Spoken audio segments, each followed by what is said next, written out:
Gloria a Dios. Para mí es un placer, mis hermanos, compartir una vez más la palabra, la enseñanza, y por eso quiero que usted ponga mucha atención. Y hoy vamos a leer bastantes versículos, por lo menos más de lo que yo acostumbro, y no me gusta usar mucho versículo para que no se haga tan pesado, pero ponga una actitud de estudiante, ponga una actitud de discípulo más bien, porque hoy vamos a hablar acerca de la presentación de niños. Ese es el tema de hoy, la presentación de niños. Lo que normalmente, no voy a decir normalmente, más bien, perdón, cambio la palabra, lo que comúnmente, porque no es lo mismo lo que es normal que lo que es común, lo que comúnmente ya hace la iglesia evangélica desde hace muchos años, tal vez cientos de años, ha venido practicando la iglesia evangélica también, como lo conocemos, la presentación de niños. Hoy vamos a hablar de eso y vamos a iniciar con el texto de Lucas 2:21, que es el pasaje que se usa de base precisamente para esto que conocemos como la presentación de niños. Lucas capítulo 2 versículo 21, este es el texto que se usa y dice así: Lucas 2:21 al 24, y quisiera que en todos los textos que vamos a usar, David, que está ahí en producción, me ayude a ir conmigo en la lectura en cada versículo. Dice Lucas 2:21, dice: cumplidos, vamos a ver, ya empezó la clase, ya va a empezar Dios a hablar. Dice así, ponga atención: cumplidos los 8 días para circuncidar al niño, le pusieron por nombre Jesús, el cual le había sido puesto por el ángel antes que fuese concebido. Y cuando se cumplieron los días de la purificación de ellos, conforme a la ley de Moisés, le trajeron a Jerusalén para presentarle al Señor. Como está escrito en la ley del Señor: todo varón que abriere la matriz será llamado santo al Señor. Y para ofrecer, conforme a lo que se dice en la ley del Señor, un par de tórtolas o 2 palominos. Amén.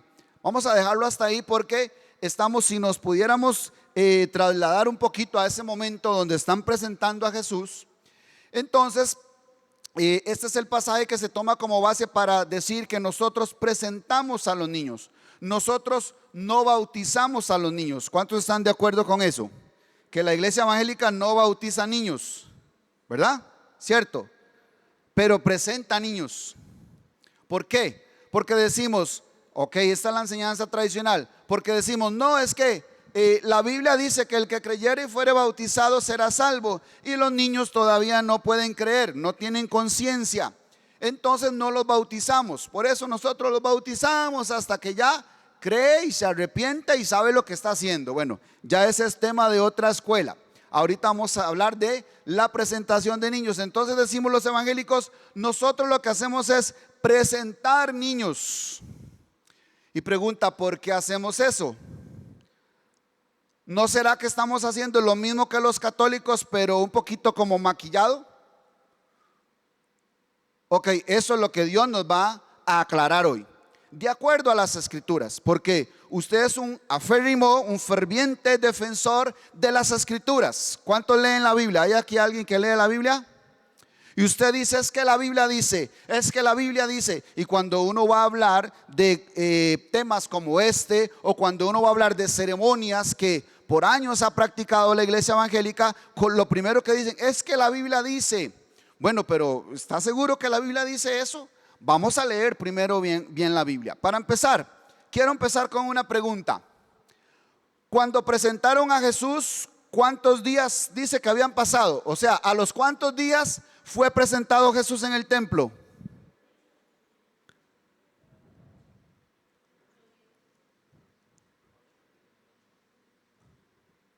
Ok, ya escuché bastantes. Y todos dijeron 8 días. Ok, primer consejo, primer tip: leamos bien las escrituras y ahí vamos a saber si así es como dice la Biblia, porque nosotros decimos, es que la Biblia dice.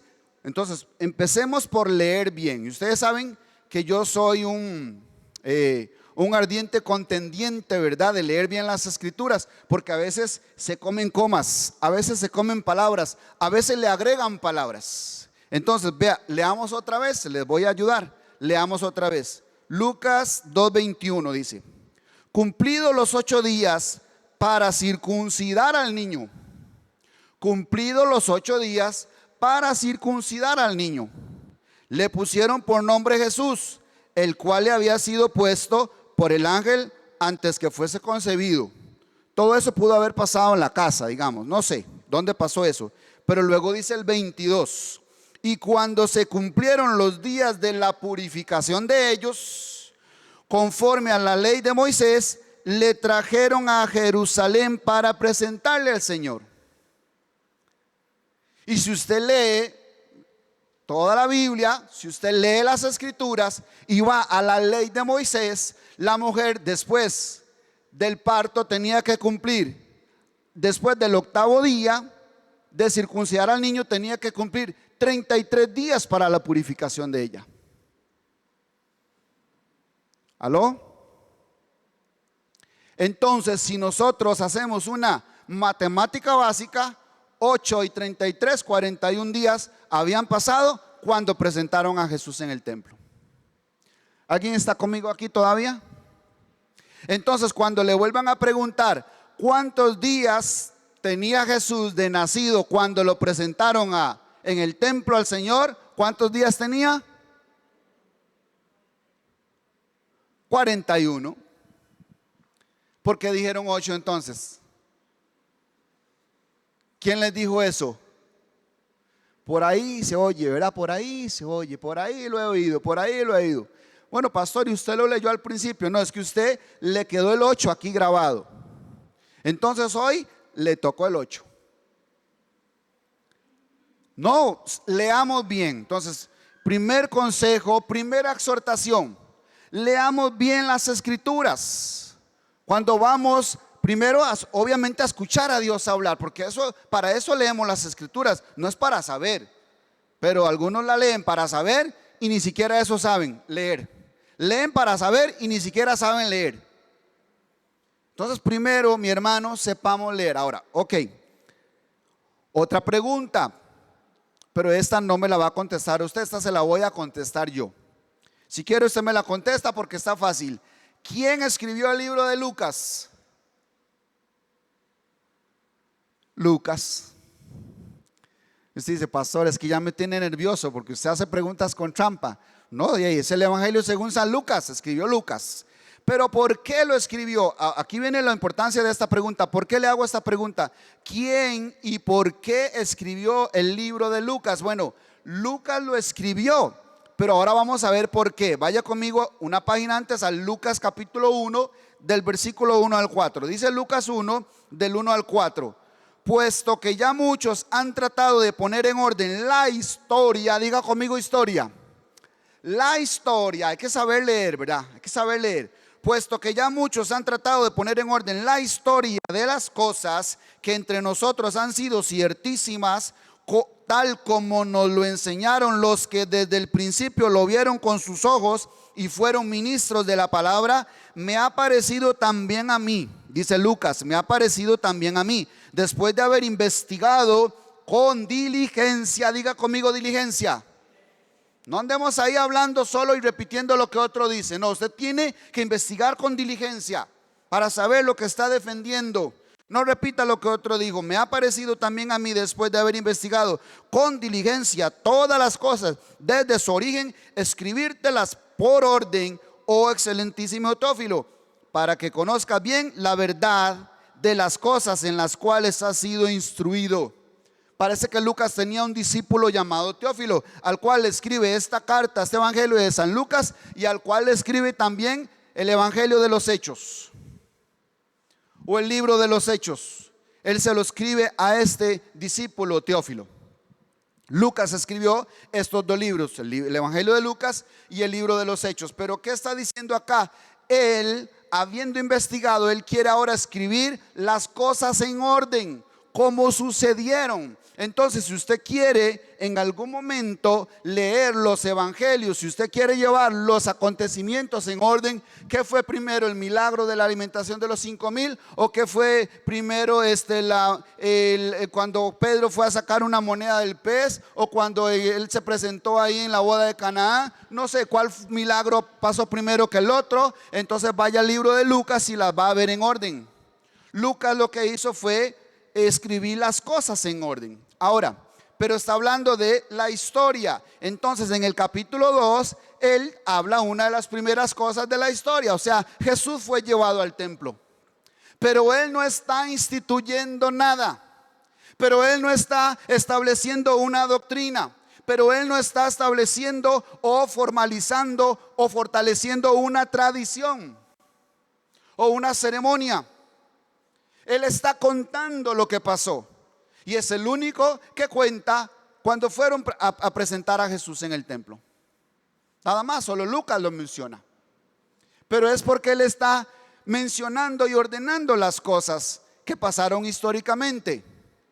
Pero nosotros a veces leemos la Biblia y como ahí hay unos titulitos en negrillas separados en párrafos, a nosotros se nos pega también eso, se nos mete en las entrañas como si también fuera la palabra o la inspiración divina. Y son subtítulos que puso un traductor. Y hasta se dieron la libertad de poner institución, como si estuvieran instituyendo algo. O sea, esto tiene que hacerse. Mucho cuidado. La mejor manera de leer las escrituras debería ser más de corrido, desde el versículo 1, capítulo 1, versículo 1 hasta el último capítulo y último versículo. Yo a veces cuando quiero hablar de un versículo, de un capítulo, de un libro, me vengo a leer todos los capítulos anteriores y todos los capítulos posteriores para entender el contexto. ¿De qué viene hablando? Y entonces me queda claro a qué se refiere ese versículo. Entonces aquí lo que estamos viendo es que Lucas está contando la historia de las cosas. No está estableciendo nada, no está instituyendo nada y no está afirmando nada. ¿Y qué estaban haciendo con Jesús? Tercera pregunta. ¿Qué estaban haciendo con Jesús? ¿Qué estaban haciendo?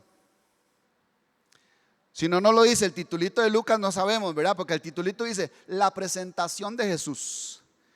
Pero él lo dice, también dice que lo trajeron para presentarle al Señor. Pero ahí hay algo importantísimo, que es precisamente algo de lo que tiene que quedarnos como base hoy, como algo irrefutable. Vuelvo a leer entonces otra vez Lucas 2 del 21 al 24 para que vea 3 veces que menciona algo muy importante que tenemos que saber con respecto a la presentación de niños, o en este caso lo que se toma como modelo, que es la presentación de Jesús. ¿Por qué la iglesia evangélica presenta a los niños? Porque Jesús fue presentado y nosotros tenemos que seguir el ejemplo de Jesús. Pero ahorita vamos a responder a esa. Primero leemos Lucas 2:21, dice: cumplidos los 8 días para circuncidar al niño. ¿Verdad que ya usted siente más luz? ¿Cierto? Que siente más luz cuando lee esto. Cumplidos los 8 días para circuncidar al niño, le pusieron por nombre Jesús, el cual había puesto por el ángel antes que fuese concebido. Y cuando se cumplieron los días de la purificación de ellos, ¿ves? Y cuando se cumplieron los días de la purificación de ellos, conforme a la ley de Moisés, número 1, conforme a la ley de Moisés, le trajeron a Jerusalén para presentarle al Señor. 23, como está escrito en la ley del Señor, como está escrito en la ley del Señor, ¿verdad? Dice: todo varón que abriere la matriz será llamado santo al Señor. Versículo 24, y para ofrecer conforme a lo que se dice en la ley del Señor, un par de tórtolas o 2 palominos. ¿Qué dice ahí en esos textos 3 veces? Que estaban cumpliendo con una ceremonia de la ley, que estaban cumpliendo con un rito de la ley. Entonces pregunta: ¿cuántos de los que están aquí están en la ley?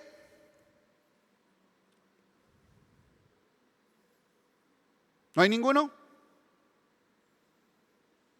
Entonces, ¿por qué presentamos niños nosotros? Ahorita se lo voy a explicar yo por qué presentamos niños los evangélicos. Ahora, ya le decía hace un momento, ¿por qué lo hacemos nosotros? ¿Por qué lo hacemos? Ay, pastor, es que Jesús fue presentado y nosotros tenemos que seguir el ejemplo de Jesús. Oh, de seguro usted por dentro está gritando eso. Seguro usted está gritando, pastor, es que Jesús lo hizo. Pero Jesús estaba en la ley. Óigame, y ahorita le voy a decir, a demostrar que Jesús estaba en la ley y por qué Jesús hizo eso. Pero cuando nosotros decimos, aquí viene una buena, cuando nosotros, porque lo mismo decimos del bautismo. Yo le pregunto, mi hermano, ¿y por qué usted quiere bautizarse? ¿Y por qué usted defiende el bautismo en agua? ¿Y por qué dice que hay que bautizarse en agua? Porque Jesús lo hizo y tenemos que seguir el ejemplo de Jesús. Mi hermano, esa es la respuesta más vaga, la respuesta más vacía y la respuesta más falsa e hipócrita que podemos dar, porque Jesús lo hizo. Entonces usted quiere hacer todo lo que Jesús hizo, porque eso es lo que dice Pedro, que sigamos las pisadas del Señor. Está bien, porque usted igual me va a sacar otro versículo, es que dice que sigamos las pisadas del Señor. Quiere seguir las pisadas del Señor, pero solo las fáciles. Preséntenme ante el Señor, bautíceme, hágame así lo fácil, ¿verdad? Pero usted no quiere ir a la cruz como fue Cristo a la cruz. Usted no quiere ir al desierto como fue Cristo al desierto, 40 días y 40 noches. Dice, para ser tentado, o sea, para ser probado, para pasar un examen, no sé cómo usted lo quiera decir. Entonces queremos las fáciles. Pero Jesús dijo, sí, que lo siguiéramos, sí, claro que sí. Pero dice, si alguno quiere venir en pos de mí, niéguese a sí mismo, tome su cruz y sígame. Si alguno quiere estar donde Jesús está, dice que tiene que vencer, así como yo vencí y me senté con mi Padre en su trono. Entonces hay que pasar por la cruz también. Pero esa no, pastor, esa no me suena raro, me suena como muy exagerada. Claro, porque le conviene. Bueno, entonces, o todo o nada.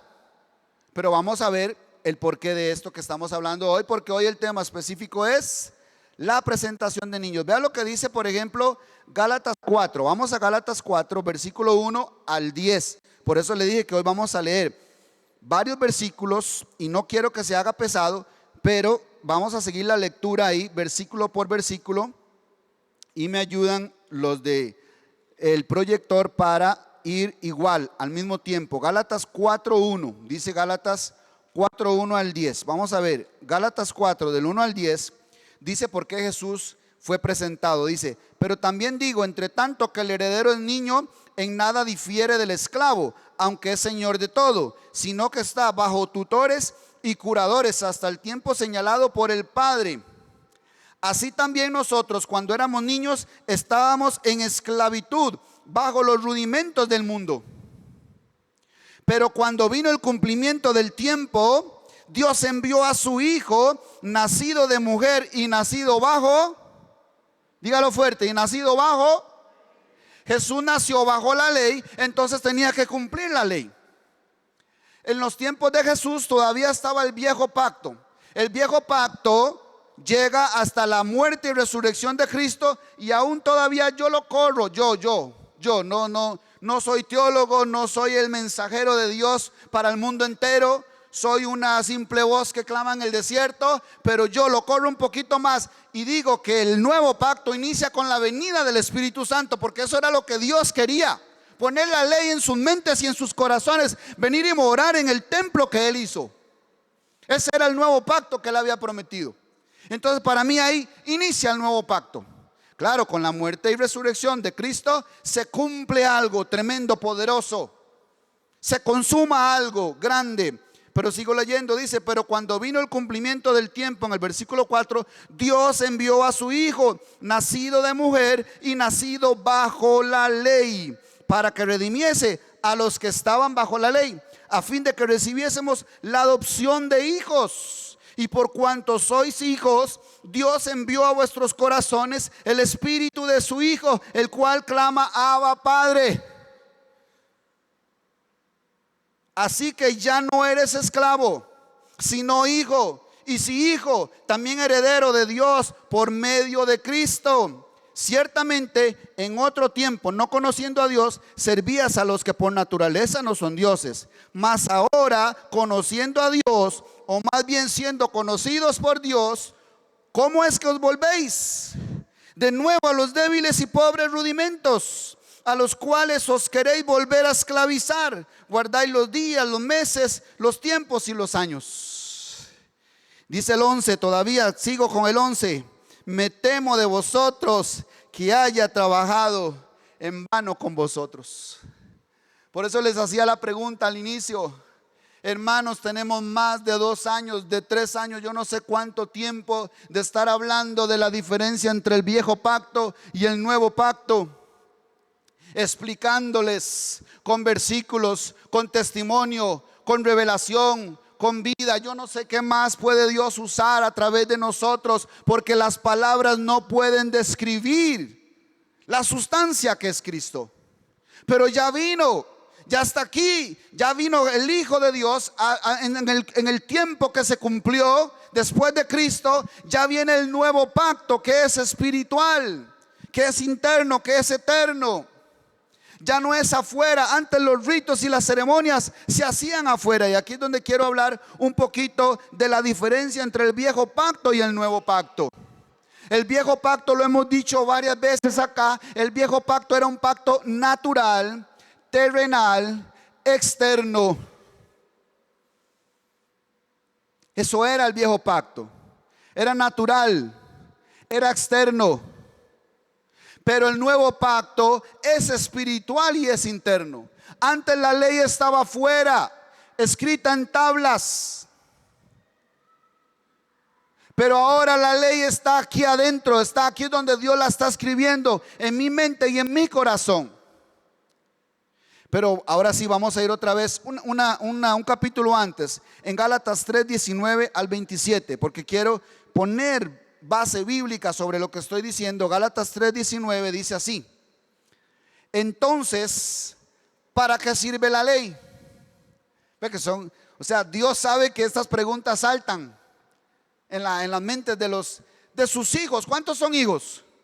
Ok, si usted es hijo, entonces ya no es esclavo, y entonces ya no tiene que estar esclavo de los rudimentos, ya no tiene que vivir bajo la ley, porque ya vino el Espíritu. Y más bien ese espíritu clama: Abba, Padre. Pero entonces dice el 19, Gálatas 3:19, entonces ¿para qué sirve la ley? Dice: fue añadida a causa de las transgresiones, hasta que viniese la simiente, a quien fue hecha la promesa, y fue ordenada por medio de ángeles en mano de un mediador. Y el mediador no lo es de uno solo, pero Dios es uno.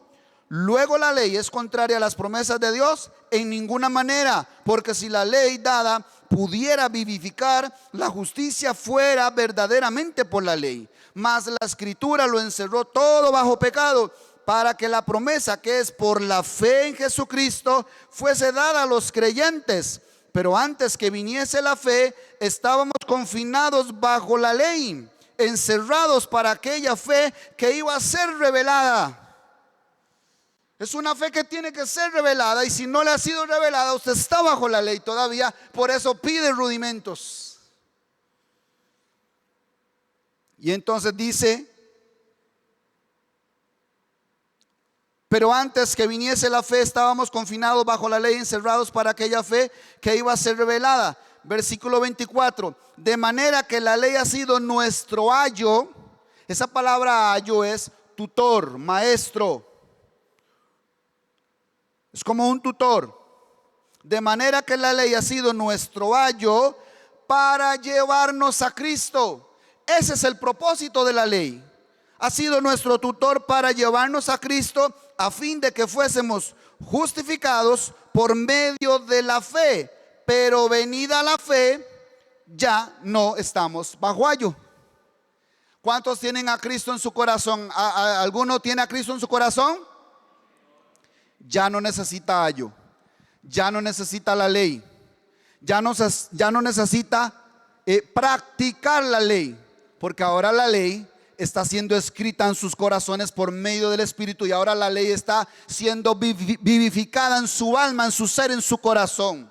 Y ahora ya usted seguramente, si de verdad Cristo está creciendo, usted anhela más bien amarle, obedecerle, verlo, adorarlo. No necesita nadie que le esté diciendo hágalo, hágalo, hágalo. Si usted todavía necesita que alguien le esté empujando, jalando, entonces usted todavía es esclavo, no es hijo. Si usted todavía necesita que su líder lo llame para que venga el domingo, usted es esclavo, no es hijo. Si usted todavía necesita que el pastor lo motive y le diga: mi hermano, venga, porque mira, va a haber algo especial, y entonces necesitamos ponerle luces y ambiente y atmósfera para que usted venga, usted todavía es esclavo.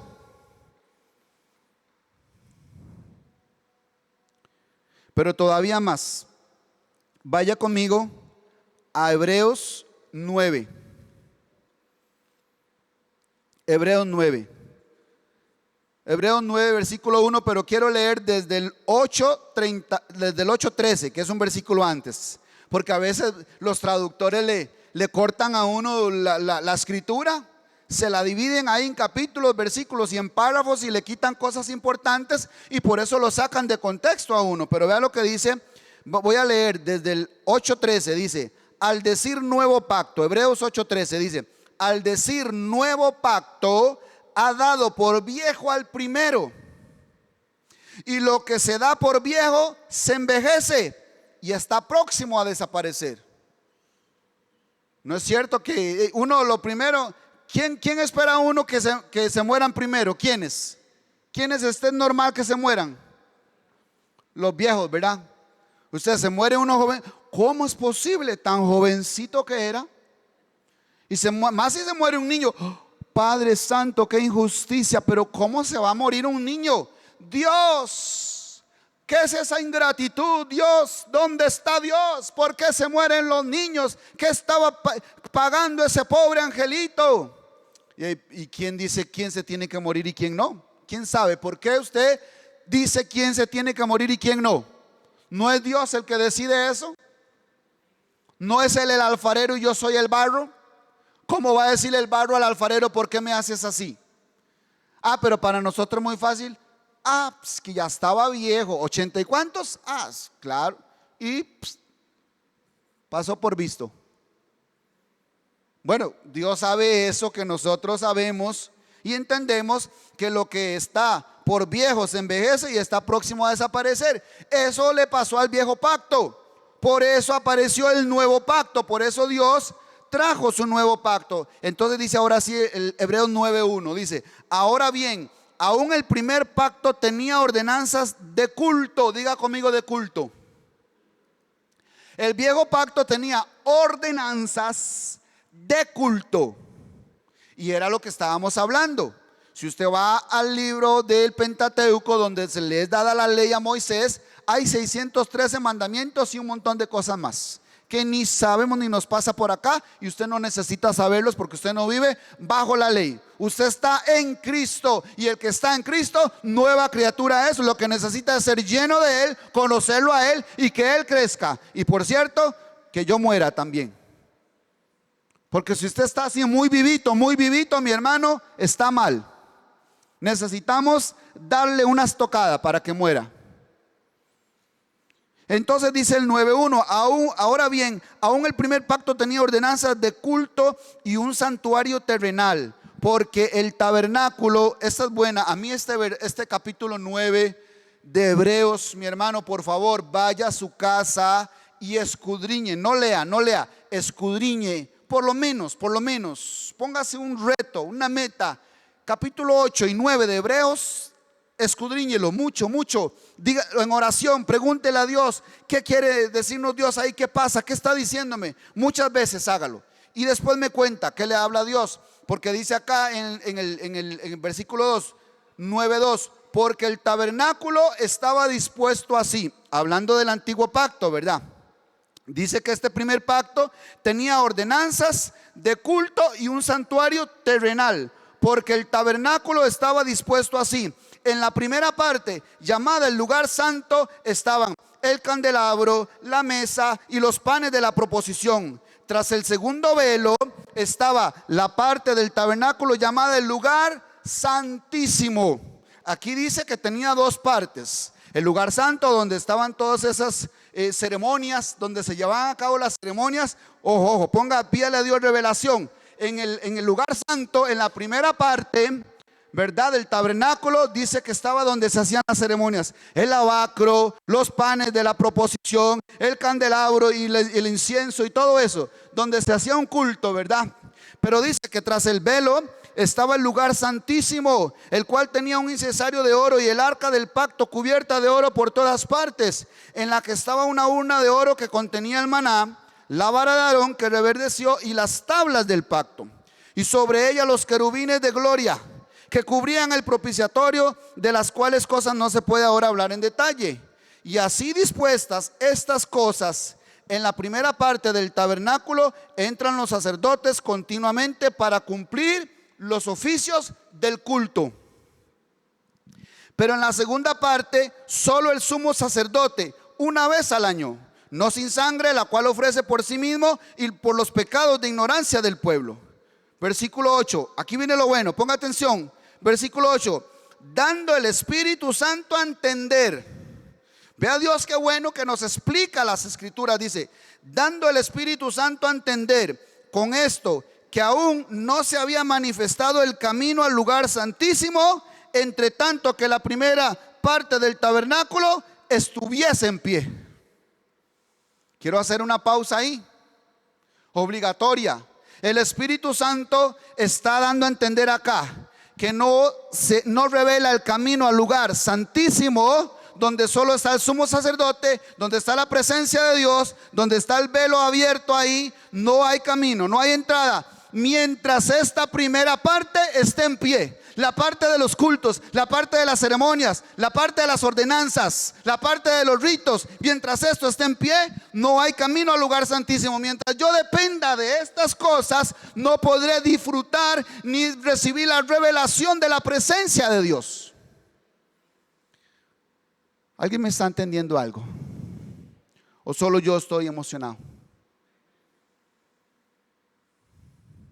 Y sigo leyendo en el 9, lo cual es símbolo para el tiempo presente, según el cual se presentan ofrendas y sacrificios que no pueden hacer perfecto en cuanto a la conciencia al que practica ese culto, ya que consiste solo de comidas y bebidas y de diversas abluciones, o sea, lavamientos, bautismos, etcétera, y ordenanzas acerca de la carne, que cualquiera que está en la carne lo hace. ¿Aló? Impuestas hasta el tiempo de reformar todas las cosas. 11. Pero estando ya presente Cristo, sumo sacerdote de los bienes venideros, por el más amplio y más perfecto tabernáculo, no hecho de manos, es decir, no de esta creación, y no por sangre de machos cabríos ni de becerros, sino por su propia sangre, entró una vez para siempre en el lugar santísimo, habiendo obtenido eterna redención. Eso es lo que ofrece Cristo, eterna redención, por su sangre, por su presencia, Él mismo. Él es el templo, Él es el sacrificio, Él es la ofrenda, Él es lo que agrada al Padre. Por eso necesitamos es a Cristo, estar en Él, que Él sea revelado. Necesitamos poder entrar al lugar santísimo, pero mientras dependamos de este lugar de culto, de ceremonias, de ordenanzas, de ritos, no vamos a entrar a ese otro lugar llamado Cristo. Entonces, mis amados, yo me hago esta pregunta y se la hago también a ustedes. ¿Por qué la iglesia evangélica celebra esta ceremonia? ¿Por qué la iglesia evangélica? Bueno, esta porque es la que vamos a hablar, la que estamos hablando hoy, la presentación de niños. Ahora, mis amados que trajeron a sus niños, vamos a orar por los niños, vamos a bendecirlos, vamos a pedirle a Dios cosas buenas por ellos. Pero hoy usted va a entender algo que Dios quiere que entienda, y ahorita se lo vamos a explicar. Pero mi pregunta: ¿Por qué la iglesia evangélica celebra esta ceremonia? Si la Biblia dice otra cosa, para los que estamos en el nuevo pacto. ¿Alguien está en el nuevo pacto o está en el viejo pacto? La Biblia dice otra cosa. Por eso no me pueden decir, es que la Biblia dice. Vamos a ver dónde dice. Yo creo que por 3 razones la iglesia evangélica celebra esta ceremonia. Primero, por falta de conocimiento. No les han explicado estas cosas que acabamos de ver. Y esto es rapidito, por encimita. Porque si usted va y escudriña las escrituras, va y se mete en el secreto de Jehová, Él le va a enseñar muchas otras cosas más y le va a decir, claro, ya entendí, pastor, ya entendí lo que usted me decía, que no necesitamos nada de esas ceremonias, ni de esos ritos externos, que esos pertenecían a un culto terrenal, externo. Y el culto ahora es espiritual, porque Pablo dijo, por eso presenten vuestros cuerpos. Aquí sí aparece la presentación, pero ya no de niños, presentación de viejos. Diga conmigo, y el que está a su lado, presentación de viejos. Porque soy yo el que me tengo que presentar. Claro, muy fácil traer un niño, igual que hacen los católicos, llevan a sus hijos y el niño y seguro que va a decir que no. Seguro que se va a retorcer y va a decir, no quiero bautizarme, déjenme decidir mi religión hasta que yo sepa. Dice el niño de 1 mes. No, lo llevan y lo bautizan. Pero ya ahora sí, cuando usted tiene conciencia, entonces el Señor le dice, presenten sus cuerpos en sacrificio vivo, santo, agradable al Señor, que es vuestro culto racional. Ese es el culto. Ese es el culto que a Dios le agrada, presentar mi cuerpo en sacrificio vivo cada día, cada momento delante de Él, presentárselo a Él, presentarle mis miembros a Él. No es el culto que hicimos hoy hace un rato, cantar 3 alabanzas, 2 de adoración, y viene y usted escucha el sermón y usted da una ofrenda y entonces dice, ya cumplí. Cumple 2 horas, darle a Dios y el resto de la semana hace su voluntad. ¿Eso es lo que Dios quiere? No, ese es un culto terrenal. Pero el culto espiritual, el que es en el nuevo pacto, el que es en Cristo, es una vida entregada por completo a Dios. Presentar mi cuerpo en sacrificio vivo, santo, agradable a Dios. Y ese lo tiene que hacer usted. No es traerle un niño. Y tampoco es que lo tienen que traer a usted. Entonces yo pienso que la primera razón por la que la iglesia evangélica celebra esta ceremonia es por falta de conocimiento. Todo esto que acabo de decir lo ignora. Y claro, la Biblia dice que mi pueblo perece por falta de conocimiento. Y así arrastramos a muchos. Y que Dios nos perdone en el momento que nosotros enseñamos la práctica de estas cosas. Porque no es lo que Dios quiere. Porque hemos tenido una iglesia religiosa, hemos tenido una iglesia de doble ánimo, una iglesia, no sé si decir hipócrita, porque no quiero ofenderlo a usted, pero es que lo que ha habido es hipocresía.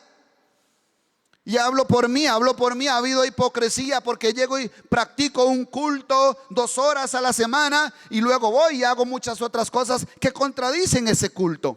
Y si usted lo ha hecho, usted tiene que decir, sí, pastor, y yo también.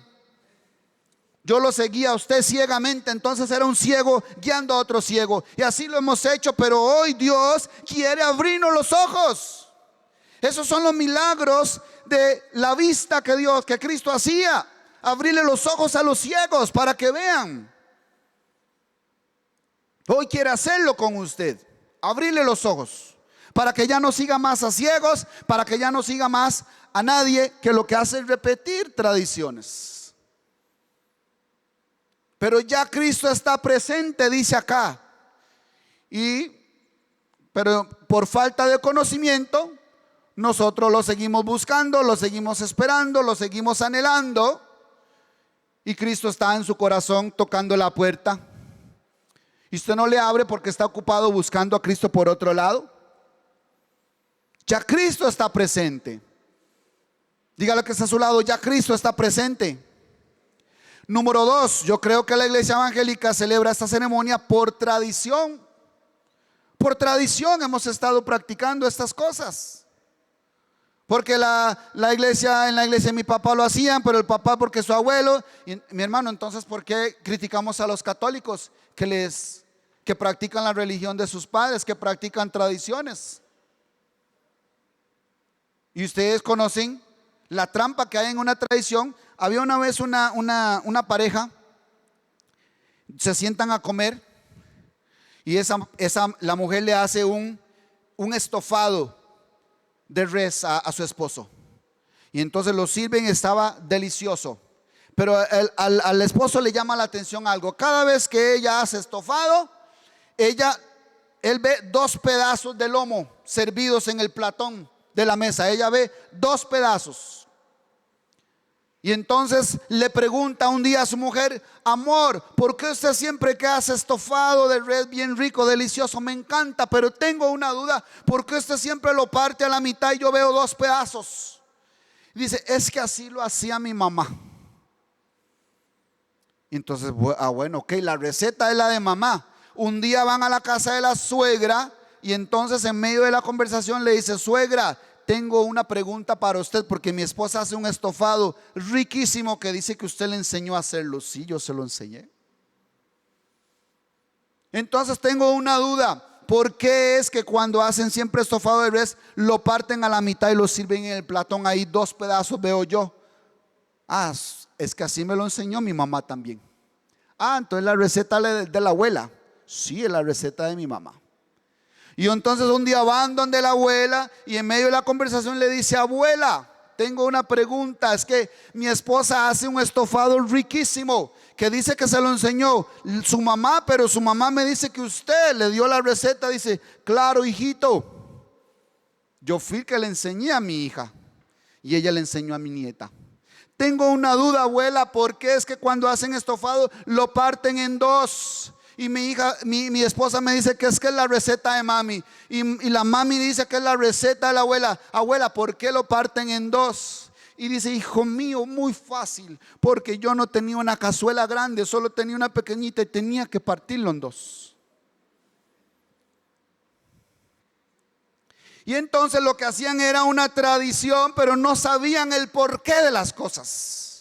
Por eso el Hijo de Dios necesita saber el porqué de las cosas, porque para eso vino el Espíritu Santo, para enseñarle todas las cosas. Usted no tiene que andar repitiendo lo que otro hace.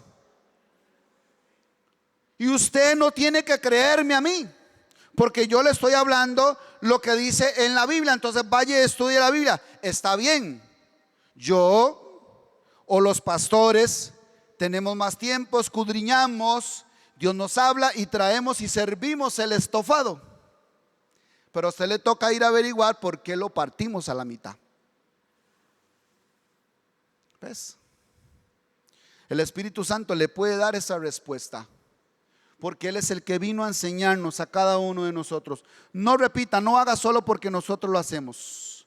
Entonces, por tradición, porque así venimos desde antes. Pero aquí viene la tercera, que viene amarrando una con otra. La tercera razón que creo yo por la cual la iglesia evangélica practica esta ceremonia es por religiosidad. Y nosotros tenemos que sacudirnos de toda religiosidad. No es lo mismo santidad que religiosidad. No confundamos la gordura con la hinchazón. Y todo esto tiene que ver con religiosidad. ¿Y por qué por religiosidad, pastor? Porque, ¿sabes qué pasó? Ponga atención. Heredamos un culto mezclado. Nos han venido heredando un culto mezclado. Y entonces cuando por ejemplo, y si vamos escarbando en la historia, nos vamos, no sé si decir hasta el siglo XV, pero si después del siglo XV seguimos escarbando, ahí siguen apareciendo culpables. Pero uno puede culpar a los de atrás. Pero ¿y quién le dijo a usted que hiciera lo que hicieron los de atrás? ¿Por qué no escudriñó? ¿Por qué no fue al Espíritu Santo que vino para enseñarnos todas las cosas y hablarnos la verdad? ¿Por qué no fue a Él? ¿Por qué no escudriñó las Escrituras como Jesús dijo, escudriñar las Escrituras? por perezosos, porque queremos que otro pastor, que otra persona haga el trabajo como el pastor. Y entonces nos pasa lo que le pasó al pueblo de Israel con Moisés, que le tenía miedo a Dios, no quisieron subir al monte porque Dios les dijo: tráigalos al monte. Uy, no, nos da miedo, esos truenos y relámpagos y fuego y todo eso es capaz que nos mata. Moisés, vaya usted y habla con Dios, y viene y nos trae el mensaje. Entonces a la iglesia de hoy le pasa similar. Pastor, métase usted con Dios, ayune usted, escudriñe las escrituras, vaya, sí, viva para Dios, sí, guárdese. Cuidado, comete un error, pastor, ¿verdad? Lo estoy viendo, ¿verdad? Los pastores no pueden cometer errores, ¿verdad? Porque, ay, es pastor, ¿verdad? Y es pastor. Claro, seguro tenemos un ADN diferente al de las ovejas. Entonces, pastor, métase usted con Dios y venga y nos enseña la palabra. Venga, cada domingo yo vengo, mi hermano. No. Aquí nosotros le damos apenas un abrebocas. Aquí nosotros apenas le hablamos de aquel que vive, aquel que lo anhela celosamente, aquel que lo ama, aquel que quiere hacerse uno con usted, pero nosotros le abrimos el apetito nada más. Si acaso podemos ser como un plato de entrada, pero óigame, el estofado, el filet, usted tiene que ir a comérselo allá en su cuarto, cerrando su puerta y diciéndole: no me molesten, voy a ir a hablar con Dios y a escuchar a Dios. Porque muchas veces hablamos mucho pero no lo escuchamos. Entonces nos han heredado un culto mezclado. Por ejemplo, yo le decía al apóstol: vea cómo se hacen hoy los pastores. Hoy día los pastores, bueno, vamos a nombrar a fulanito de tal y ya lo ordenamos como pastor, y entonces le entregan un título de pastor, ya es pastor. El pastor Alex, ordenado por el pastor de él, y entonces ya es pastor. Listo, ya tengo el título de pastor. Entonces voy a ir a abrir iglesia a tal lugar, y me voy a abrir la iglesia, y entonces me preparo con todo mi equipo, ¿verdad? Con todas mis armas, mi buena Biblia, mi concordancia, mi diccionario, pero no puede faltar aquí las grandes doctrinas de la Biblia. Oh, sí, ya tengo mi biblioteca, teología sistemática, hermenéutica, y por aquello, 500 sermones de Charles Spurgeon. Y por allá 500 anécdotas de William Wycliffe. Y entonces empiezo a armar mi equipo para yo prepararme como pastor, porque ahora sí voy a servirle a Dios. Pero espérese, no puede faltar el manual de ceremonias. Ustedes no sabían que debajo de la manga teníamos un manual de ceremonias. Bueno, y como hoy es el día de abrirle los ojos, y entonces los pastores conseguimos el manual de ceremonias. Óigame, y a mí me llamó la atención, y de más claro no puede cantar un gallo. Nosotros somos puras ceremonias. Aquí viene cómo oficiar un matrimonio, cómo oficiar un bautizo, cómo oficiar una defunción, cómo presentar niños, cuando hay enfermos, cómo orar por ellos, cuando hay un 15 años, cuando hay un hermano feliz, cuando hay un hermano triste. Y si usted va a las Biblias, óigame, es que ya nos ayudan por todo lado. En la parte de atrás seguramente usted ha leído en su Biblia, hay paquetes de versículos que dice: ayuda en tiempo de angustia, ayuda ante la pérdida de un ser querido, ayuda en tiempos de adversidad, ayuda cuando estoy perdiendo la plata, que me está yendo mal. Ayudas. Pero ¿qué dijo el salmista? Que mi ayuda viene de Jehová, que hizo los cielos y la tierra. Pero como queremos todo ya servido, como queremos ya la ensaladita picada ahí en el súper, ¿verdad? Las mujeres, ay sí, lechuga, verduritas, y ya hasta las verduras para hacer la olla carne ya viene preliminado. Y usted y la olla de cocimiento lento, usted nada más llega, abre paquetes, echa, solo le echa el agua. Y le dice: amor, te hice una olla carne. Usted lo que hizo fue mezclar, mi hermana. Y eso es lo que hemos hecho últimamente nosotros, los pastores? Mezclar un poquito de lo que entendí aquí de este escritor, de la doctrina, no sé, del pecado, del cielo, del infierno, de la salvación, lo que dijo fulano, pero allá leí otro libro que dijo sutano. Pero también entonces ahí dice que vaya un versículo, entonces yo vengo y cuadro 3, 4 versículos más lo que dijo sutano y con el ejemplo de fulano y ya está, ya los dejé impactados. ¿Será eso ser pastor?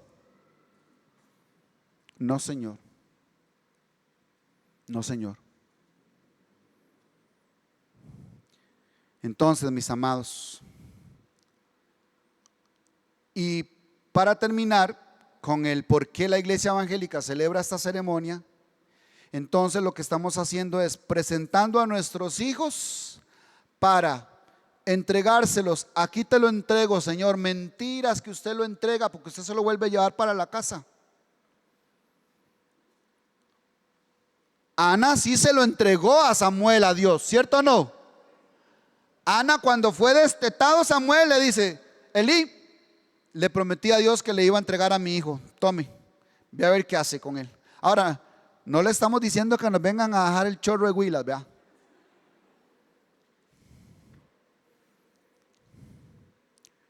Pero vea que hacemos y no hacemos. No. Entonces, pastor, es que, vea, pastor, vea, yo en la presentación de niños, yo se lo entrego al Señor para que Él lo cuide, para que Él lo bendiga, para que Él lo guarde, para que le vaya bien en todo. De mi hermano, también lo quiere automático, así como la mujer que hace la olla carne. O sea, no la quiere más fácil. Solo una oracioncita y ya queda bendecido. Y ya nada le va a pasar. Así como que la sangre de Cristo lo cubra y ya. Como queremos hacer ahora todo con la sangre de Cristo. ¿Ves cómo nos hemos movido en una pura religiosidad que nos han heredado otros hombres? Yo no sé si a propósito, yo no sé por ignorancia, pero a ellos seguro también los engañaron o los enseñaron mal, y a los otros también los enseñaron mal, y todo el último de la cadena, ¿sabe quién va a ser? El diablo. Pero ¿por qué escuchamos al diablo entonces más que a Dios? Eso nos pasa por andar oyendo al diablo. Si el chisme lo empezó al diablo, alguien tiene que cortar la cadena. ¿Y qué le parece si usted corta la cadena? ¿Qué le parece si usted dice: ya no voy a escuchar más doctrinas de hombres, doctrinas del diablo, ya no voy a escuchar al Espíritu Santo y voy a ir a las Escrituras a ver si es cierto lo que ese pastor está diciendo? Espérese, pastor, como decía mi abuela, perati veres. Así, perati veres. Vamos a ver, entonces usted dice lo mismo, perati veres, pastor, porque yo voy a ir a escudriñar todo eso. Ya tomé nota, voy a ir a escudriñar, y eso sí, cuando Dios me revele que es verdad, voy con todo. Ya no voy a andar en majaderías, ya no voy a andar en chineazones, ya no voy a andar en resentimientos. Voy con todo y voy a entregarle mi cuerpo, mi vida, todo mi ser y mi corazón al Señor. Pero cuando el Señor le revele la verdad, por eso es que más de uno no busca a Dios, porque le da miedo encontrarlo. ¿Qué es lo que sí debemos hacer los padres con nuestros hijos? Con esto quiero terminar. ¿Qué es lo que sí debemos hacer los padres con nuestros hijos? Número 1, vaya conmigo a Proverbios 22:6. Número 1, es 3 cosas, nada más le voy a decir entre tantas que hay que hacer. ¿Qué sí debemos hacer los padres con nuestros hijos? Porque, de ahí mi hermano, estamos igual que los católicos. Porque los católicos bautizan a los niños porque si no los bautizan son como unos animalitos, ¿verdad? Dicen, ¿verdad? No, todavía no son hijos de Dios. ¿Y usted por qué lo presenta? ¿Por qué quiere presentar al niño? Mi hermano, respóndame, ¿por qué quiere presentar al niño? Sí, y yo no sé, porque siempre se ha hecho, pastor. Bueno, y también para que no sea así como un animalito, ¿verdad? Entonces estamos igual. Pero vea lo que sí tengo que hacer yo con mis hijos. Proverbios 22:6 dice así: instruye al niño en su camino. Instruye al niño en su camino, y aun cuando fuere viejo, no se apartará de él. Si usted instruye a su hijo desde el primer día a volverse a Dios, a amar a Dios, a tomar en cuenta a Dios, a hablar con Dios. Por ejemplo, ora usted con sus hijos. Por ejemplo, por lo menos cuando están tomando los alimentos, ora con ellos y les da un ejemplo de darle gracias a Dios por la provisión. ¿Está Dios en el lenguaje que usted habla todos los días? ¿O está otra persona? ¿O están otras palabras? ¿Qué es el vocabulario que usted habla delante de sus hijos? ¿Cuál es la fe que usted le está impartiendo a sus hijos? ¿Cuál es su actitud ante una adversidad? ¿Desesperarse y mandar todo a volar? ¿O usted dice, familia, espérese, no, vamos a esperar en Dios? Y entonces ese niño de 6 meses, de 1 año, de 2 años, de 3 años dice, oh, mi papá cada vez que lo ve en una situación difícil dice, esperemos porque Dios hará. Dios hará. Confiemos en Él porque Dios hará. Vamos a pedirle a Dios. No, esperemos en Dios. Vamos a pedirle a Dios. Venga, familia, tomémonos de la mano y oramos a Dios. Instruye al niño en su camino y aun cuando fuere viejo no se apartará de él. Tenemos testimonios de gente que vienen a entregarle su vida al Señor, volver al Señor, y dice, yo me acuerdo cuando mi mamá me llevaba a la iglesia, yo me acuerdo cuando mi papá oraba, yo me acuerdo cuando mi mamá me leía la Biblia. Los grandes hombres de Dios, aquí le tengo una buena noticia, un buen dato histórico y real. Los grandes hombres de Dios tenían una mamá y un papá temeroso de Dios, que le leía todos los días la Biblia. Si usted va con Juan Wesley, si usted va con estos Dwight L. Moody, todos estos tenían una mamá temerosa de Dios, todos los días orando con ellos, todos los días leyéndole la Biblia. Instruye al niño en su camino y aun cuando fuere viejo no se apartará de él. Le enseña a usted el camino, porque el camino es Cristo. Lo instruye usted en el Señor, le habla de Dios, él ve el ambiente, él ve que usted confía en Dios y espera en Dios, o pasa haciendo otras cosas y le da más importancia a otras cosas. Número 2, para ir terminando más rápido todavía. Número 2, otra cosa, Efesios 6:4. Vaya conmigo a Efesios 6:4. Otra cosa que tenemos que hacer con nuestros hijos. Efesios 6:4 dice así: y vosotros, padres, no provoquéis a ira a vuestros hijos. No provoquéis a ira a vuestros hijos, sino criadlos en disciplina y amonestación del Señor. Entonces esta segunda va a unir a la primera con la última, porque dice criadlos. ¿Pero qué estamos criando? ¿Estamos criando profesionales? ¿Estamos criando filósofos? ¿Estamos criando gente inteligente pero en las cosas del mundo? ¿Qué estamos criando? ¿O estamos criando hijos temerosos de Dios? Estamos criando hijos e hijas de fe, humildes, que aman al Señor sobre todas las cosas, porque eso fue una de las ordenanzas que Dios le dio a Moisés. Enséñele esto a mi pueblo, que amen al Señor con toda su alma, con todo su ser, y que eso se lo repitan a los hijos y a los hijos de sus hijos, que lo tengan al frente de sus ojos, en las puertas, en las ventanas, en los dinteles, en todo lugar, que esté mi ley, para que ellos la vean siempre. Se la repetimos, la ley de Dios, a nuestros hijos. Estamos pendientes de que ellos vengan también acá. Pero es que si usted no viene, menos va a venir él.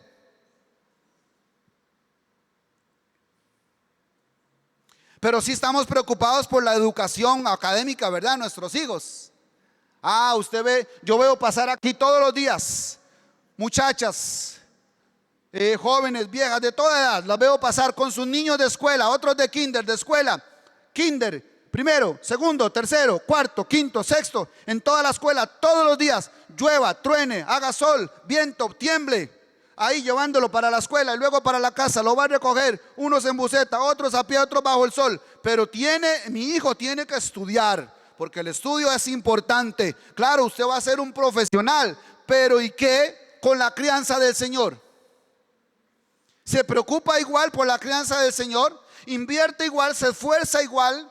¿Se gasta igual para traer a su hijo acá? Ahora, no crea que aquí es donde se le va a dar toda la formación y toda la crianza en el Señor. No, aquí es apenas igual, otra pincelada, porque la crianza más grande es en el hogar. Y es con nuestro ejemplo, con nuestro testimonio, con nuestra vida. Criadlos en disciplina, dice acá, y amonestación del Señor. ¿Y está usted pendiente de lo que está haciendo su hijo? ¿Está usted pendiente de lo que está viendo su hijo? ¿Está usted pendiente de cómo habla su hijo? Wow, se queda uno, óigame, boquiabierto con el vocabulario que manejan ahorita algunos jovencitos. Que ni cuando yo era inconverso hablaba así. Y no se supone que es hijo de cristianos, mi hermano. ¿Y sabe qué está hablando él? O sea, ¿sabe qué está reflejando él? La crianza en su hogar. Como él habla afuera, es lo que está aprendiendo en la casa. Como él habla con sus amigos, es lo que está aprendiendo de usted. Porque va a llegar un momento en donde no está usted a la par. Y va a haber amigos que lo van a querer influenciar. Y le van a decir, pruebe esto, haga esto, diga esto, vaya conmigo. Y de acuerdo a la enseñanza que han recibido de sus padres, ellos van a poder tomar una decisión y decir, no, yo no hago eso. Porque sus padres lo criaron en disciplina y amonestación del Señor. Y usted sabe a todo lo que me refiero. No tengo que darle una clase de padres. Número 3 y última. ¿Qué tengo que hacer yo con mis hijos? Primera de Samuel 3:11. Dice así, primera de Samuel 3:11.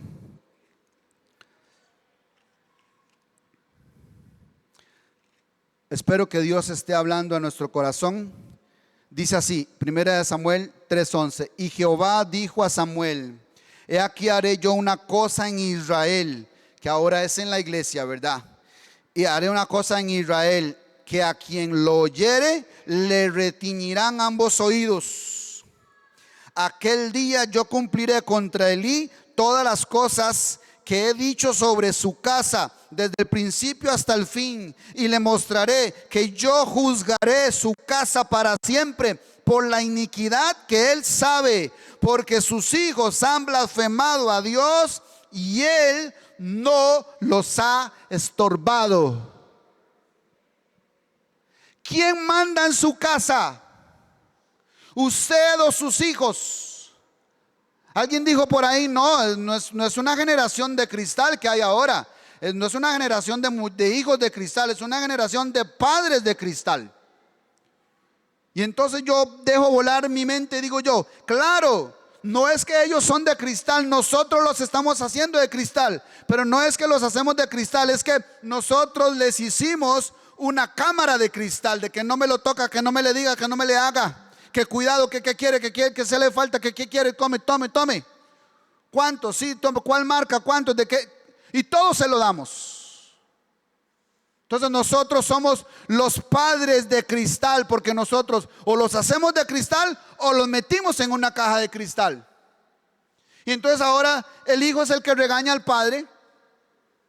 Y entonces uno se queda viendo cada cuadro y uno dice, bueno, santo, que ya yo no estoy criando niños, porque cuando yo le contestaba a mi mamá, sí, óigame, me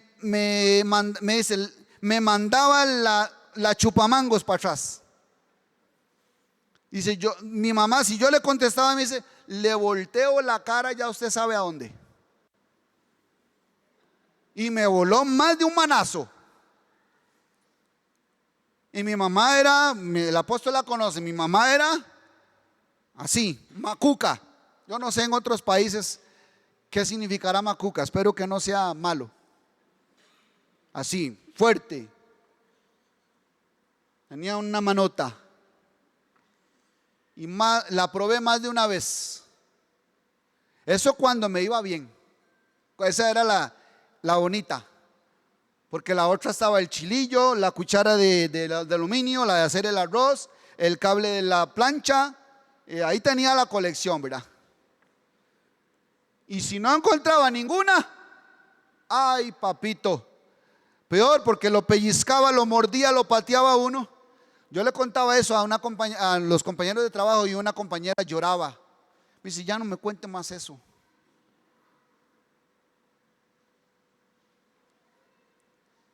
Está bien para los oyentes y para los oídos frágiles y para las nuevas leyes, ¿verdad? Y los nuevos institutos y defensas de los niños y de los derechos y todo eso, yo no estoy diciendo que hagan eso con sus hijos. Aclaro, no estoy diciendo que hagan eso con sus hijos. Pero lo que sí digo es que un hijo no manda a su padre, que la autoridad es el padre. Hay maneras correctas de corregir, de educar, de disciplinar, de castigar. Ahora, para los que hablan del castigo físico, porque es que hasta ahora, hasta eso, la generación moderna dice, no, es que el castigo físico no. Y los psicólogos, usted ve en las redes, los psicólogos dicen cómo tienen que disciplinar a los hijos y dicen, castigo físico, 0. Bueno, está bien, no castigue el suyo 0, pero el mío yo sí le volé más de un fajazo.